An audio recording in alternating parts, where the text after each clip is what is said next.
Ahmedabad crime branch દ્વારા ફરાર કેદી ઉદયપુરથી ઝડપાયો છે। ઓઢવ પોલીસ સ્ટેશનના 1992ના રાધિકા જીમખાના હંસરાજ હત્યાકાંડમાં દોષિત ઠરેલા અને ટાડા કેસ હેઠળ આજીવન કેદ તથા ₹5,000 દંડની સજા પામેલ પેરોલ ફરાર કેદીને ઝડપી પાડ્યો છે। છેલ્લા 6 વર્ષથી અમદાવાદ મધ્યસ્થ જેલમાંથી ફરાર હતો।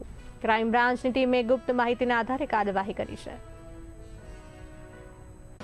આપ સૌ મીડિયાના ભાઈઓ અને બહેનો મારફત આપણે બતાવવામાં આવે છે કે 1992માં અમદાવાદમાં રાધિકા જીમખાનામાં એક ખૂબ જ ચકચારી હુમલો થયેલો હતો, જેમાં 9થી ઉપર લોકોનો મૃત્યુ પામેલ હતો।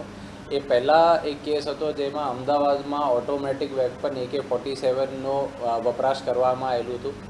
એમાં જે મુખ્ય ટાર્ગેટ હતા એ લતીફ ગેંગ દ્વારા હંસરાજ ત્રિવેદી નામના ઈસમને હત્યા કરવાનું આખા કાવતરા રચવામાં આવેલ હતો। એમાં જે મુખ્ય આરોપી તસ્લીમ ઉમર શેખ હતો એમને પહેલાં લાઈફ ઇમ્પ્રિઝનમેન્ટની સજા મળેલી હતી, જે નામદાર સુપ્રીમ કોર્ટ દ્વારા પણ કાયમી રાખવામાં આવેલ હતી।